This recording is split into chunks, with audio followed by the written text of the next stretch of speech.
Chat with the Chief, live from Rohnert Park, California. I don't know of another city that gets this privilege, so I am so glad to be able to be a part of this and participate with you. My name is Andy Springer, as Jill mentioned, and I am the pastor at Heartwood Church in Rohnert Park.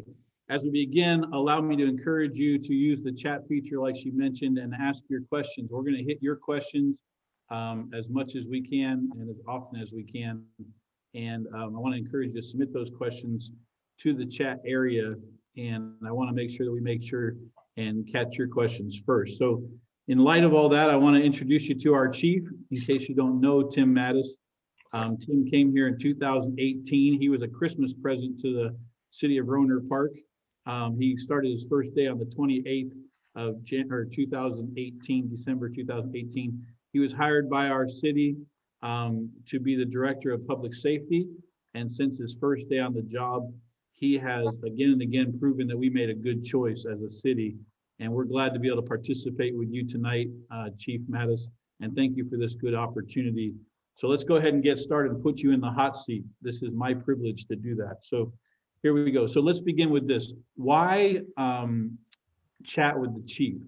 And what I mean by that is, did you lose a bet? Whose idea was this? And did someone put you up to this, or did you come up with this on your own? And what do you hope that these conversations do for our city and our community? Yeah, thank you. And first of all, well, thank you for offering to host tonight. Anybody else who would like to host, please let me know. We're going to open this up to a lot of people, anybody who wants to. So I'll throw that out first. But so chat with the chief. You know, in my career, I've always enjoyed getting out in the public and getting in front of groups of people and being able to answer their questions. And it's been a little rough over the last 9 months to do that. And with everything that's been going on, people have more questions than ever right now. And sometimes people feel that they don't feel they have access to the chief, right? For some reason, they think we sit protected in our office and you just can't get to us. And so I really wanted to show people that you have absolute access to me. I am no more special than anybody else in this department. I may stay a little later to turn the lights off, but other than that, you have full access to me. But because I can't get out and just meet people and like I'd love to because of COVID, I thought chat with the chief would be a great opportunity to just have an unscripted, just open conversation and try to answer questions. And it really is about trying to start rebuilding just the trust in our profession, but also the trust in our department. You know, you go through your career thinking you have a pulse on what's going on out there. And you know, over the last few months, we've realized that there's a lot of people that, one, don't know their police department, don't trust their police department, and you know, really don't know what their police department can do for them. So I'm hoping this is a start of just open communications, so we can, you know, really open our department up to the community and figure out what the community needs from us and wants from us. Awesome. So I know that you practice an open door policy, easy access for your department, for the people that work with you. Explain to me your heart or your ideas regarding the community with that open door policy real quick. Absolutely. You know, I think people say they have an open door policy, and I've known a lot of people who do. And I think it's important that you give access of yourself to your employees and your community. And so basically, I have an open door policy here with my employees, and I'm hoping this creates an open door policy with the community. So people truly know they can call me, email me. I'll get back to them. I'll answer their questions. I'll talk to them. Yeah, what I appreciate about you so far and getting to know you is that you listen, you want to learn, and you want to know what's going on. And for me, as a community participant, I'm glad to have somebody that cares about us that much. Let me take a quick question from the chat. This is from Steve Elliott at Fundamonium. He's a local business owner, and he would like to know what public safety can do to help business navigate COVID right now. And it seems we are left on our own, making our best decisions, best guesses, and then we wait for someone to complain and try again. he asked, why can we not submit plans to be certified or to certify complaints? That's a great question. We are, so as a police department, one of the duties we have is to enforce that health order, and we're given discretion on how we enforce it. I will tell you that one of the hardest parts of the health order is just interpreting it, figuring out with the way it changes and moves. It's just this moving target, and so we're constantly trying to figure out what is the health order, what are the rules. And I'm really proud of the employees. They've really taken to try to work with the business and get information out to them. But I mean, this brings up a good point. If we're being asked this, we might be missing the mark a little bit. So what I will say is, if you have a question, I don't want to see you getting in trouble and then making a change. You can call us. We have access. We have actually access to the county council, who is responsible for interpreting those health orders, and we can get your questions to them. Because what I'll say is, if you have a question at Fundemonium, I guarantee someone else has that same question. And so please call us. Myself, my deputy chiefs, we have continuous access to get those answers. So knowing the questions will really help, and knowing that we really do want to work with our businesses. We feel horrible about what's going on and what's happening to our businesses right now. We really do. And so that's why we've taken a educate approach, right? And an inclusion approach. And we've really tried to avoid the enforcement approach, because we want our businesses to survive. So let us know. We will get you the answer. As far as submitting plans, there are certain areas. I know some restaurants at one point had to, if they wanted to open, salons, barbershops. If you have a question on whether you need a plan to open or be open, let me know, and I will get you to the right people. I can promise you that. So just call and ask. Okay. Another chat request or question just came up in the chat, Chief, and it's regarding control hold. This policy states that this hold can be used, but only with training. Is this still the case? It's I'm going to say CRO.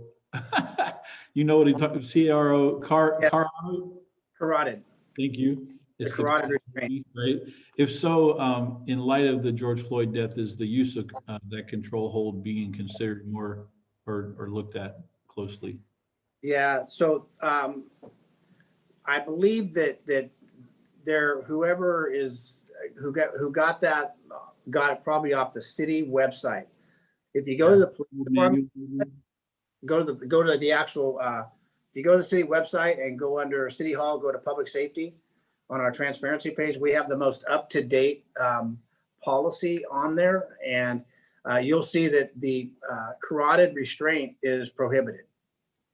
So yeah, back in, I think, 2016, when that one went up, we're trying to get it off, and yet get the new one up there. But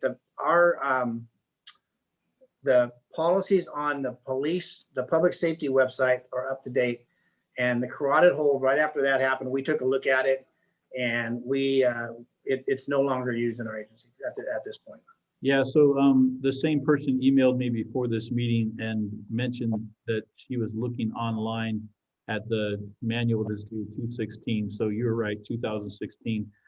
She was also concerned about whether or not we had a formal affirmative action plan in Rohnert Park. So right now, the city doesn't have a formal affirmative action plan. I can tell you that we are an equal opportunity employer, and that we employ based on fitness and merit, and so that's what we have right now. Okay, so I'm going to give you a couple more hard-hitting ones. Okay, these are from the same manual, but I think you'll be able to update some folks. Maybe report use of force. I'm sure we've looked at that as well. Brandishing weapons and reporting requirements. Can you talk to that a little bit? Absolutely. So an officer is allowed. So first of all, the the display of a firearm is not a use of force, it's a show of force. And our policy allows an officer to remove their firearm from a holster if there is a perceived threat. So a good example of that is we get a burglary alarm to an office building, and the alarm's going off. The door's been pried open. We've got to go in and check. The officers will remove their firearm, but they will keep it at the low ready, and they'll search that building with their firearm out. That would not require a report. However, if an officer removes their firearm and points it at an individual, then they would be required to document that. So let's just say that same situation. Now we go to a burglar alarm, the back door's ajar, we're searching it, and someone pops out behind a desk or a table, and now we bring it up, tell them to see their hands, we get them detained, figure out what they're doing. At that point, that would require a report. So yes, there is documentation. An officer can unholster their weapon when there's a perceived threat. And in the different reporting requirements, depending on whether it was pointed at an individual. Okay. And the use of force analysis, what are we doing to identify trends among or in the department at this point? So at the beginning of our last fiscal year, actually, it was effective in January of 2020. We brought in a program that tracks all use of force, all internal affairs investigation, all citizen complaints, and it's a system that alerts us if it sees trends, and it can be a trend with a single officer, or it can be a trend with our department. For instance, let's just use the firearm because we were on there. For instance, if we start seeing a trend where a lot of officers are drawing their firearm, right? We've got this influx.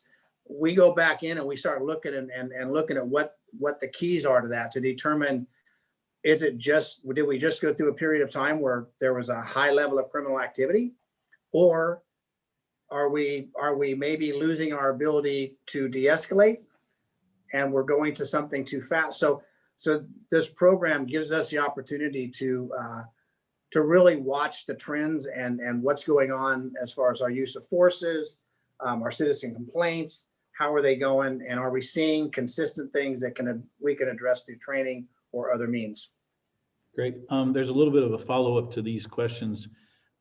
As far as the control hold and the use of force, is that pretty much the same across the state, or are we doing something above board or above that standard, or how do we align with other departments in the California? I can tell you that we adhere to the most recent and update Lexipol policies. So we're probably doing what most cities are doing, but we're not doing any less than cities are doing. We are right up to date on the newest and most recent case law and policies that are out there. And we're actually implementing a lot of the new legislature ahead of time, so we can be out in front of it. So yes, I think most agencies in California use Lexipol, so I think we're mostly all on the same page. Hey, Chief, you're doing great. We're only 15 minutes in. You haven't even broke a sweat, and you're handling some tough questions. So. Oh, I'm sweating. Great job. Hey, just a couple things. I'll check the chat in just a moment, but in the spirit of getting to know you, someone suggested, a person wrote in earlier, one of our participants asked if it's feasible to use the police Facebook page to introduce officers to the community, and then also maybe some short bios or something along that line. So I feel like, just as an advisor or as an observer, I feel like there's a bit of a disconnect when it comes to how people perceive police and fire safety. I think we forget, or maybe people forget, that you guys want to go home at the end of the day just as safe as they want to be in their homes. And I was wondering if you could talk a little bit about that, what you're doing, as far as training your officers, getting to know them, how we can get to know them. I know you guys were doing coffee with a cop at one point. Is that obviously that was something, but what do you think about the idea of the Facebook page introductions and things like that? So it's a great idea. We have talked about it in the past. We have talked about, previewing an officer of the week in the past. And, it just, unfortunately, you talk about it and you say, okay, let's look at it. And then something comes along and it knocks it to the back burner, and it kind of gets forgotten back there. And so, I'm glad that this has come up again, because it can be pulled to the front burner. And Jill, who's running this Zoom for us, is probably saying, "Oh, great! I know what the chief's going to call me about tomorrow." But whoever asked that question is exactly right. It's so important to introduce our staff to the community. I always have this saying, and I say, when people start talking about the officers, and I say, hey, just I want you to take a minute and remember that I recruit from the human race. All right. I don't have a factory that pushes out these police bots, right? Our officers are husbands and wives. They're moms and dads. They're brothers and sisters, right?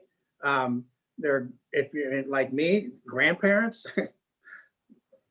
People probably surprised, that I'm that old, that I'm a grandparent, but we are,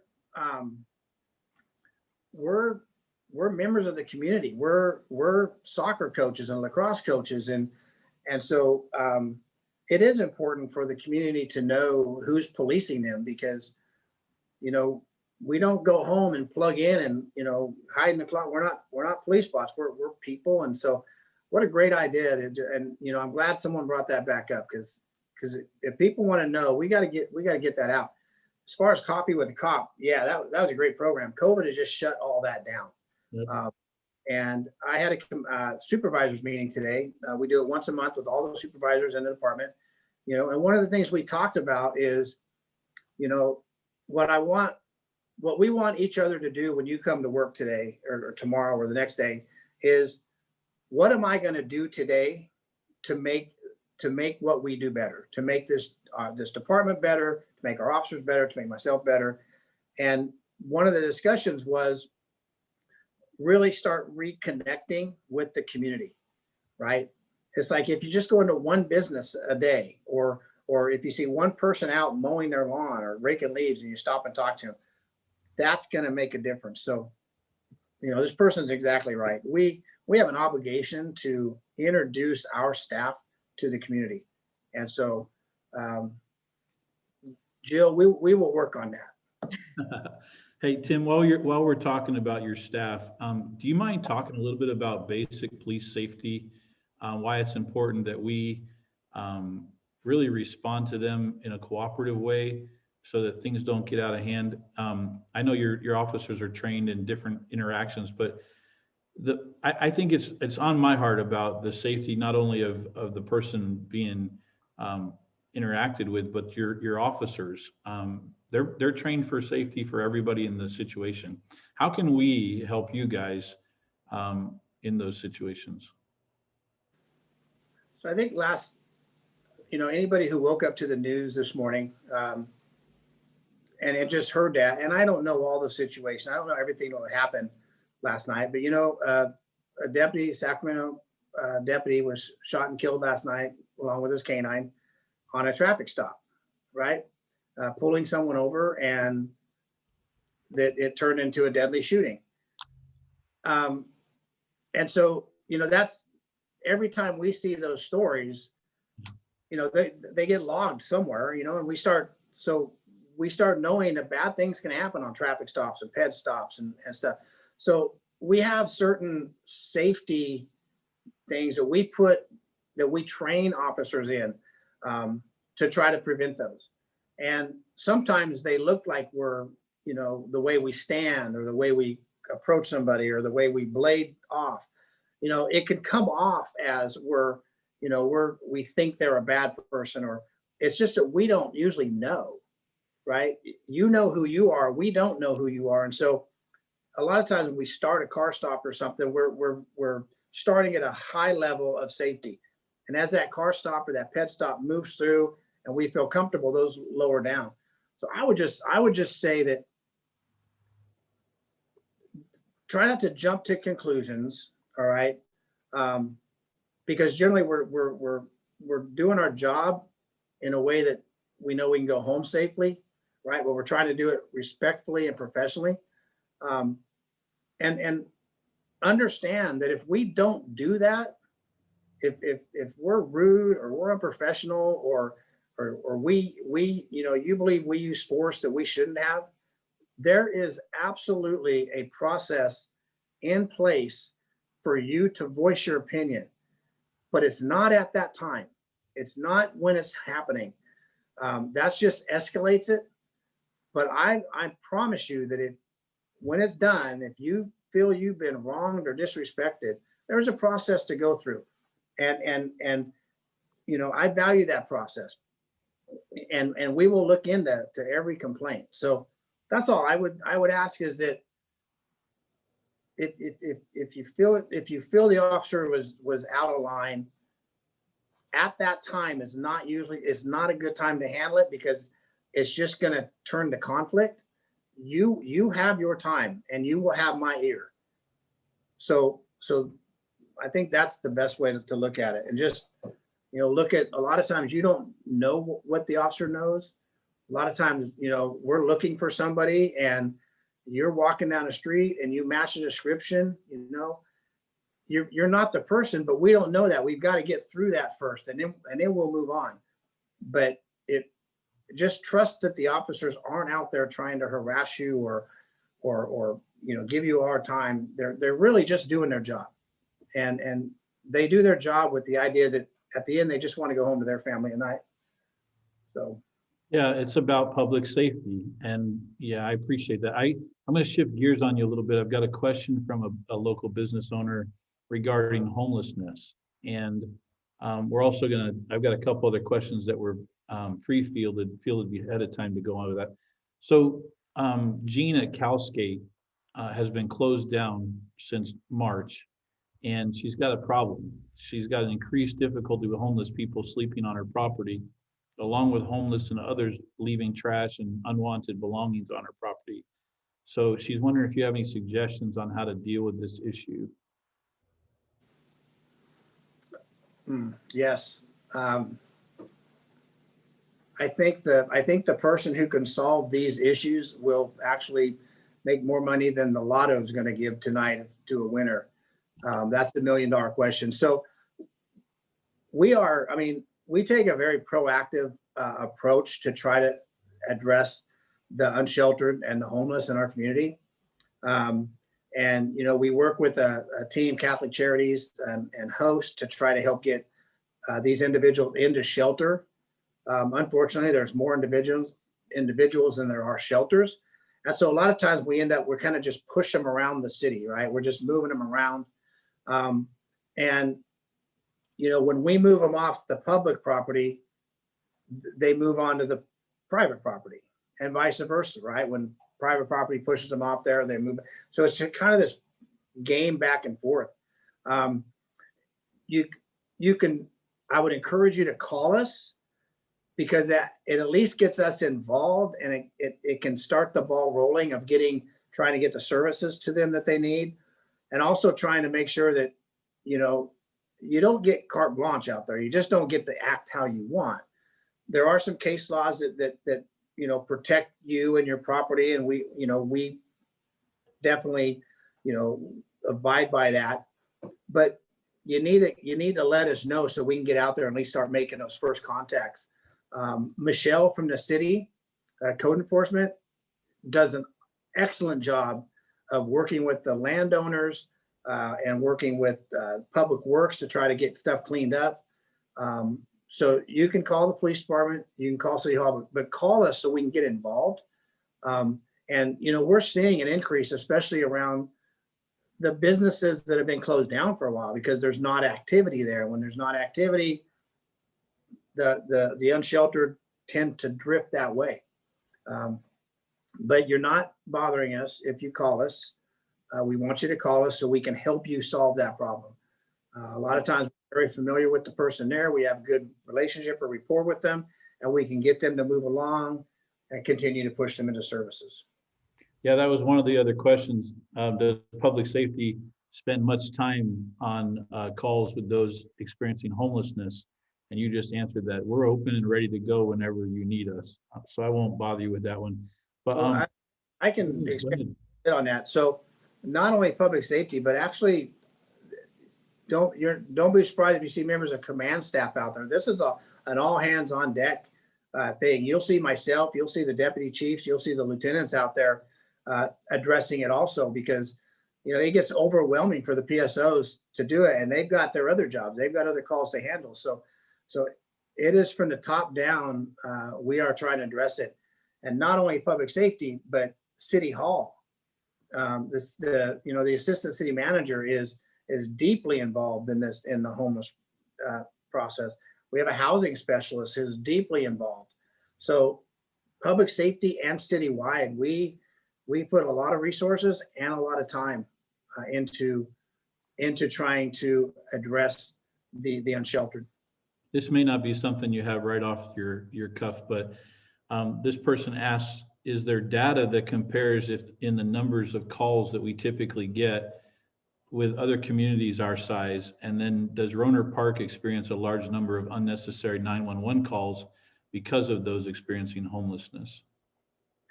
Our communities, I'll go backwards because I'll just remember the last question best, but our community really has a good grasp, I believe, on the use of 911 and the use of non-emergency. And so we don't get a lot of 911 calls. We do get a lot of non-emergency calls. And I'll say I really appreciate the fact that, I'm working in a community that doesn't call 911 for a homeless person. They call the non-emergency, which is exactly what we want them to do. Rohnert Park is, as far as averages, is right in there with any other city as far as homelessness. Every police agency in that I know of, or the chiefs that I know of, they're dealing with the same problems we're dealing with, and issues. And I don't have statistics. We have tried things in the past. It's getting the consistency is hard, but we were trying to put a designator on the end of calls when an officer went out and it was homeless related. We wanted to put a designator on it so that we could do CAD searches, and we just switched over. So we're trying to figure that out. But we are trying to come up with ways to figure out how much time and personnel we're putting towards dealing with homeless. Okay. And then I'm going to shift you here, if I can, to the non-emergency, emergency, and anonymous tips conversation, because you just stumbled upon it and somebody just wrote in there, what is the non-emergency number? So, so I don't know where you want to start, but I have a couple other questions on my page. So let's go with that question first. What's the non-emergency number? Do you have it? I do. It's 707-584-2612. And I know that because I had to write it on a little piece of paper and tape it to my computer model so I could call dispatch when I didn't have my radio. But yeah, that'll take you right to dispatch. Every time folks just tape that to their forehead in case they ever need it. Is that how it works? No, I'm just, I'm look at me. My memory, I need to write stuff down. Yeah. There was another business owner that was talking about the homeless issue as well. But just so you're alerted to it, and I know you'll see the notes from the chat later, there's some follow-up there that needs to be happening. They've had some fires in their dumpsters and things that they're having to deal with that cost them money. But anyway, just as a side note, as you go away from this conversation, I know you review it and I know you go back and look. You're serious about follow-up, so I just thought I would bring that to your attention. So if someone sees something going on in their neighborhood or in their parking lot, maybe someone pulls in a car that's, duct taped and roped, that's a little bit suspicious. They're not sure how to approach the situation. What do you recommend? What's the best area? What's the best way to attack that from a citizen's point of view? Well, I mean, if a citizen has concerns and they would like the police to come out and check out, or at least look into what happens, there's a couple ways they can do that. They can use the non-emergency number that I just gave. They can call in anonymously if they'd like, or what we'll have Jill put up there is our crime tip email that you can send an email in through our crime tip, and then if that saves you from even have to pull out your phone or whatever. So those are a couple ways that you can get a hold of us. So you have ways, you have systems in place to allow for people to do things anonymously as well as much as involved as they want to be. So let me move on to something else real quick with you if I can. We are a city unique to ourselves. I don't know how many other cities are like ours. I know you come from one like ours that has a combined department, police and fire. Is that right? Or the one you came from was not like that? So our Rohnert Park is unique like that, right? So can you explain a little bit, maybe for the kids that are watching, I know some are, what that's like to be the chief of two departments at the same time? Yeah, so it's, and I think this came up the last time and talked about the fact that, I'm traditional. I was 28 years in law enforcement. So coming here was a change, picking up that fire side. And people ask me that, well, what's your fire experience? And I tell them that my son's a firefighter, so I guess that qualifies me. Yeah, so the unique thing about this agency, there's only a couple actual true public safety agencies in the state of California. What's unique about ours, this is that everybody is cross-trained. So first you go through a full police academy, come out and you go through a full 16-week training course. And then once you start moving and you get settled, about the time you get your feet settled, we pick you up and we put you in a full fire academy, another 5-month academy. And then once you come out, you go through an orientation in fire, and then you're fully cross-trained, which means we need you to keep your certifications and keep your training up. So we train every Thursday because that's our double day. And so one team will train Thursday, the other team will work, and then the following Thursday we switch it. So you're getting 2 full training days a month normally. And that you could be assigned to police, but it just happens to be a fire training. So you're constantly being trained in both disciplines. And I think it's a great system. I always say that, if something happened to me, I'd like to happen here, because even the people rolling around in the police vehicles, they have all their fire turnouts in the back. They're trained, emergency responders. And so this is a place I want to be if something happens. So for only being here 2 years and really getting immersed in the system, it's a system I really believe in. I think it's a great system. I'm glad you brought up the fact that you're only here for 2 years so far, because my next set of questions is really about our newcomers to our community. Whether they come from across the world or they come from downstate or across the nation, every one of them are having to acclimate like you. You've made a transition recently and you're trying to figure out our culture and our environment and your job place and all that stuff. I'm curious, and I know that I've got several questions here from others that are curious about what it is your department's doing, and I'll follow up with some other questions, but what you guys are doing to focus on some of those people as they're having to adjust and get used to being here in Rohnert Park. Well, I mean, right here, this is one thing we're trying to do. We're trying to just open up the department, through the eyes of through the chief, so that they have unlimited access here. As soon as COVID gets over, you're going to see us everywhere out there. You're going to see us in, community groups and really getting out there in front of people and talking to people. I thought we were doing a pretty good job of opening ourselves up with our social media, our Nixle, the Nextdoor, the YouTube channel. I mean, when I look at all the social media stuff we have going on, I'm thinking, wow, we're really reaching people. But what I have found lately, especially since we've started this chat with the chief, is we're missing populations of our community. We really are.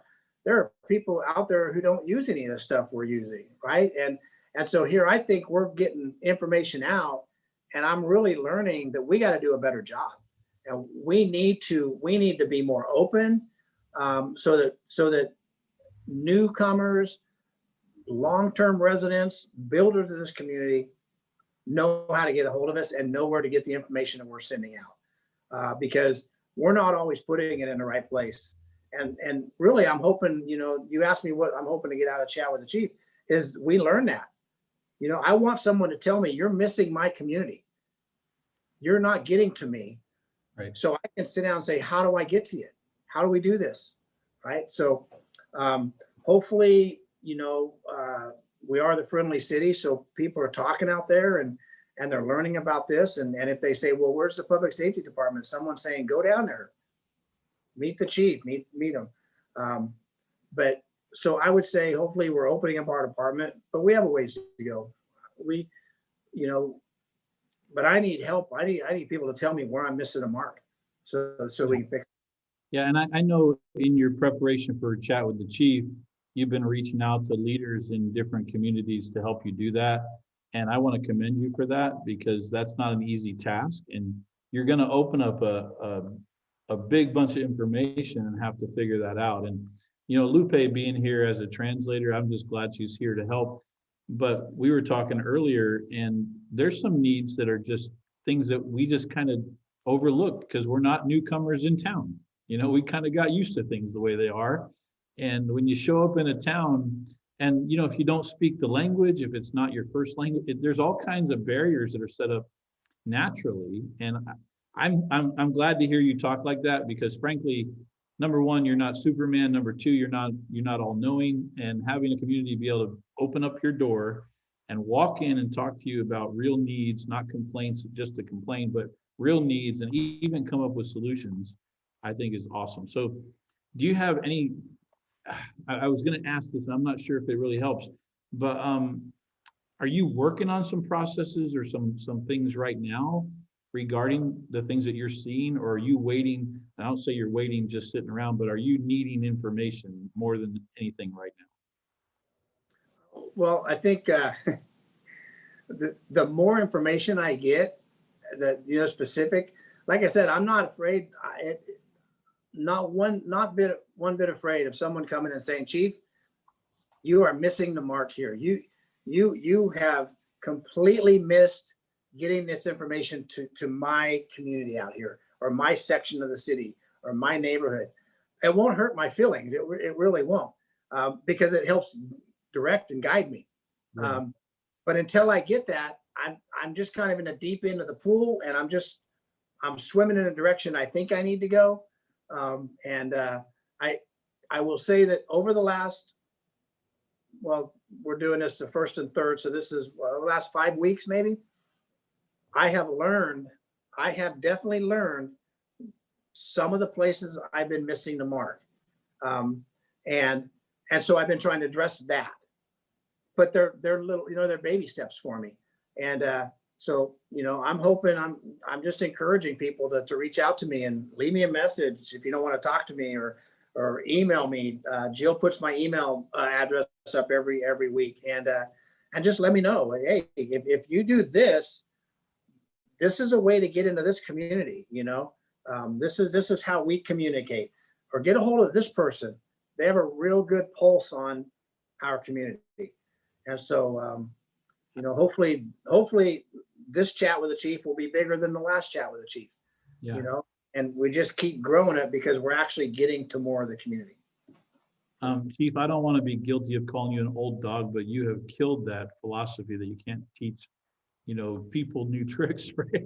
You've been in your profession for 30 years, and here you are saying, I want to keep learning and I want to keep growing. So, good on you. Enough about that, but I'm glad that you're not one of those old dogs that can't learn, No, there's only one person I know that right now they know everything, and that's my 13-year-old daughter. So other than that, I know I still have a little bit to learn. Oh, you're going to go home having to sleep with your eyes open now. You're in trouble. Yeah, absolutely. Let me ask you another question about a related issue. So I had a person write me earlier or write into the department even. They asked, with so much focus on the negative interactions with law enforcement, and what officers need to do to improve community relations, the suggestion is maybe if more people realize that cops were just people doing the tough job, when they interact with them, we take more consideration of them. We used to be taught as by parents and teachers that cops are our friends. When we're in trouble, we're lost, we need to go find a police officer and they would help. What are some things the public can do to create positive interactions without just or beyond just obeying the law? What kind of things can we be doing to create positive interaction? Uh,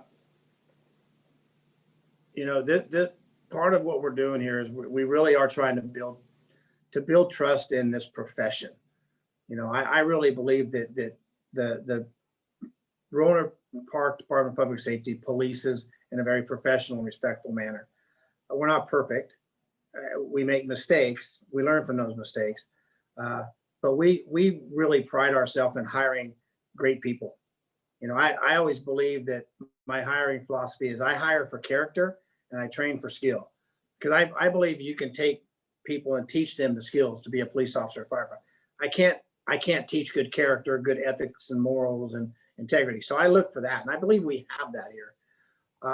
And so, like I said earlier, it just understand that the men and women who are out there in uniform, answering the calls for service, they are moms and dads and wives and husbands. They are your children. They are your friends. And, they really are trying to do the best job they can. So no officer wants to be Monday morning quarterbacked, right? That's one of our biggest fears out there, is that people who weren't in the situation and they weren't feeling it, seeing it, smelling it, hearing it at the time it was going on are going to make judgments about what happened. And so oftentimes judgments are made very rapidly and then they stick.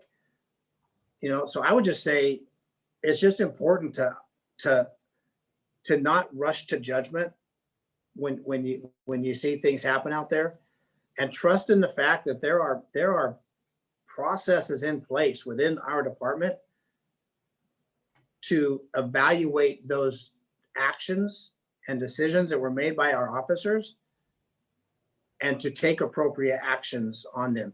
So just give us the benefit of the doubt, like we're asked to give you.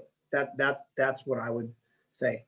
But I grew up knowing that if I was ever in trouble and I saw a police officer, to go and that person would help me. And I hope we never, ever lose that philosophy, because this uniform and the person wearing this uniform should represent help and should represent safety.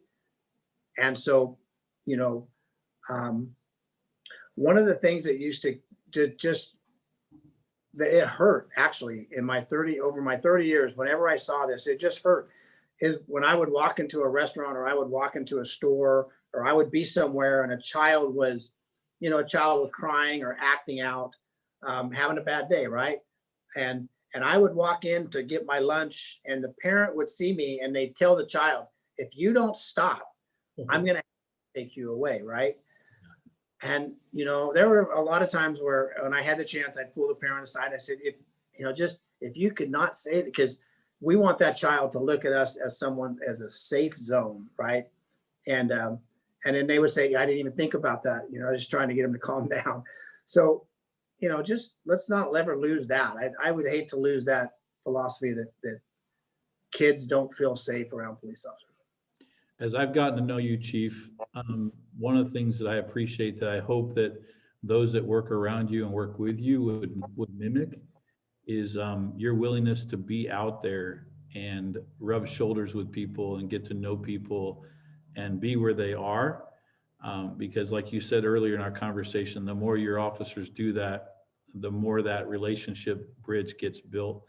And I've appreciated that about you. I know you show up in places that I'm just surprised to see you at times, but I really do appreciate the fact that you're out there, you're learning who we are, who's in our city, what's going on. You even surprise your officers sometimes.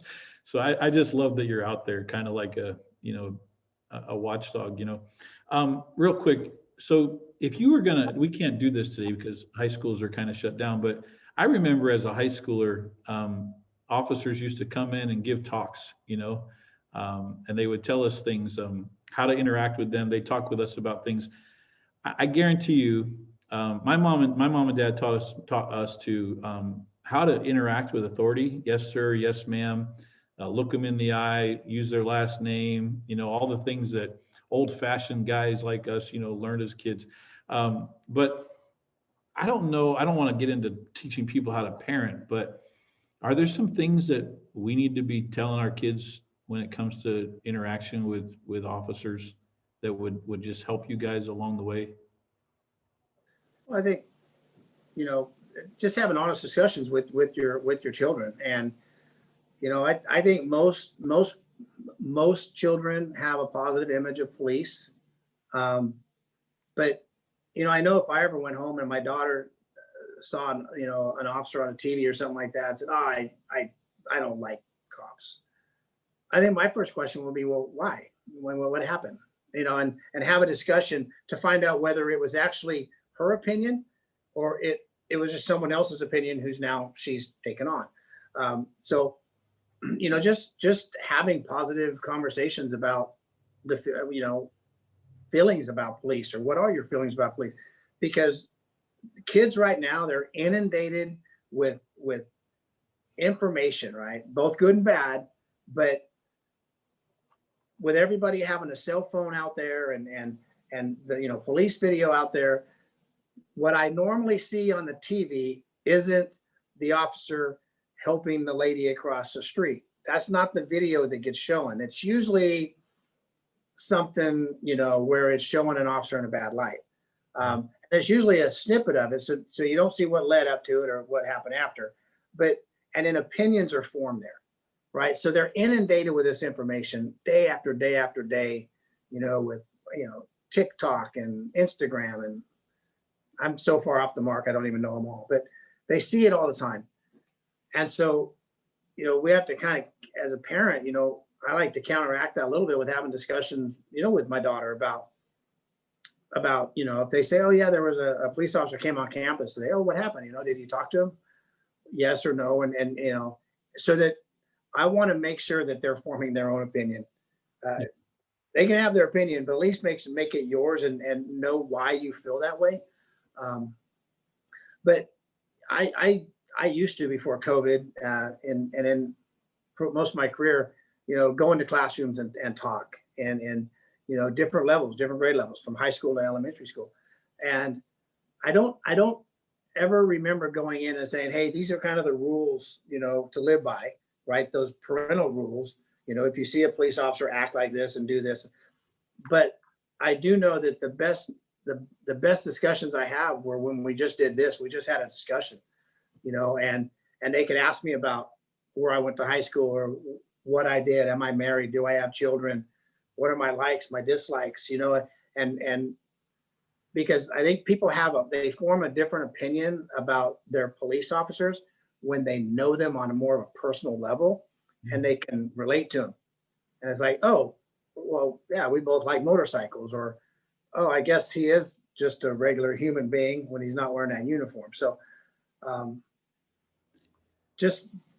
hope parents are communicating in a positive manner and making sure that the opinions that their kids take, there's a reason why they have them.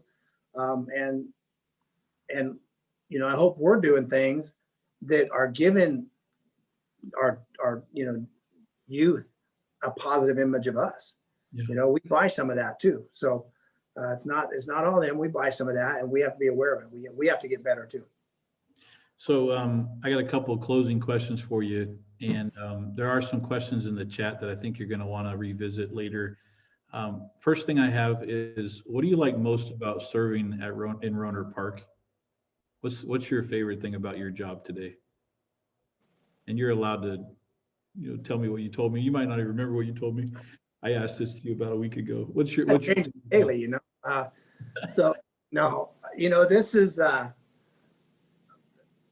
I've worked for a very small department for several years, and I was the, what they say, chief cook and bottle washer, right? I was a commander, but I was a sergeant, and then I was a chief, and then the next day. I mean, I have a packet here that I have to study, as you can see. That is the last homicide I worked in my old city before I came here. It happened in 2018. I was a chief of police, but that was my investigation, right? So I love working in an agency now that we have staff. We have excellent staff. Our investigation unit is one of the best I've worked with. They're just tenacious, right? And they just have the victim's heart in mind when they're going after things. We have the patrol division, deputy chiefs, lieutenants. And so just being able to come into an agency where we have such professional people, we have, the professional staff is amazing, right? It's not, I got two of my professional staff on this chat with the chief, right? Right. Jill's technological abilities, her abilities are amazing. Lupe works all day in the records department and comes up and gives her time up here to do this. So I love working. This department is just amazing to work with, and having the staff and being able to come up with an idea and put it in place, right? Because you got staff who gets excited about it. And I'm saying this because I'm true. I love working for the person I work for. The city manager has been amazing to work with. And being able to work in a city where, I've seen a council that has been very cohesive, right? And has come together and has worked together. And I'm seeing that same thing in the new council. So it's just, it's a lot of stuff put together. And I've met so many members of the community, not as many in the last 9 months, but I love the way the people of this community love this community. There is a heart that goes along with this community, and there's a reason why people come and stay. So there's a lot of reasons, but I have not regretted my choice to leave where I had tenure and I was set, and come here and take on a new challenge. It's been absolutely amazing. Love it. I'm really glad that you spoke of your boss, because I was going to blow you out on that. But no, I love it because you have a great support team, and you also have a great support team up and down. And it's really, you can't function better when you're in that spot. You get to do what you do best and be who you are best. Do you have any ambitions regarding your position, your department, things that you want to make sure happen, next couple of years? Are there some things on your agenda that we should know about? Well, we are currently working, and I hate using COVID as an excuse, but we're working to bring in a lot more training into our department on just implicit biases and just so our everybody in here understands how to recognize their bias and get around it and get over it and get through it, right? So we can police our community in even a better way. And then one of our big pushes, we're trying to put the finishing touches on our strategic plan, the department strategic plan. And much of that is based on our relationship with our community. And so those are really two of the biggest things we're working on right now: policy review and reform, and then community relations. If you keep what you're doing, Chief, your successor is going to have some serious issues, because you're doing a great job. And I hope I speak on behalf of everyone. But I've enjoyed getting to know you and getting to see you in action and really understand what your heart is and what you're trying to do here. I want to do something real quick, and we're going to close up here in a few minutes. But I want to hear your favorite memory, your favorite story, if there is one, of your last 30 years. You were telling us, or you were telling me a story about, and maybe I want to have you tell the story of where this open door policy comes from your high school coach when you were looking at playing basketball. I don't know which one you want to share, but we only have time for one. And I think it's important to understand why you care. I think it's more important that we understand why you care about having an open door policy. So if you don't mind telling us a little bit about your basketball coach. Oh, sure. Yeah. Gonna ask a 5'6" guy about the basketball. I see. Um, and I'm glad that, because I think, people have asked me about, oh, tell us a funny story. And I tell them, I say, I can't just come up with them. It's usually a conversation that reminds me of something. And I get up. So you wouldn't have got much on the other question, but yeah, I remember telling the story about when I was coming out of freshman football, and I was that kid that grew up on the street with a bunch of kids. So we played driveway basketball. We played roadway football where the telephone poles were your goalposts. We pick up baseball. Always had some kind of sports ball, in my hand. We were always doing it. And so I was coming out of freshman football, and there was about a 2-week break before the next sport started. And I've always appreciated the honesty, the open door policy, and the honesty of this basketball coach. He was the varsity basketball coach. And I went in one day and he asked me how I was doing, and we got a conversation. I said, Coach, I'm kind of torn with what I want to do. I love basketball, but I wrestled in that 8th grade wrestling tournament last year, and I won that. I did pretty good and I enjoyed it, but the wrestling team is really small, and all my buddies are going to play basketball. Mm-hmm. And so he sat me down and he said, listen, Tim, he said, I know your mom and dad, and they're going to struggle trying to send you to college, right? I mean, I always say, we are so poor, I couldn't pay attention. But so I knew I wasn't going to college that way. And he said, do you want to go to college? I said, yeah, I do. He said, well, if you go out for basketball, you'll make the team. And, you and Buster will be the point guards, and you'll play all 4 years of high school. He said, and then you'll be done, because you are, at that point, you are 5'4", 110 pounds, and you are not going to get a basketball scholarship. And he says, but he said, I watched that 8th grade tournament last year, and I think you should wrestle, because that sport, you carry your own destiny.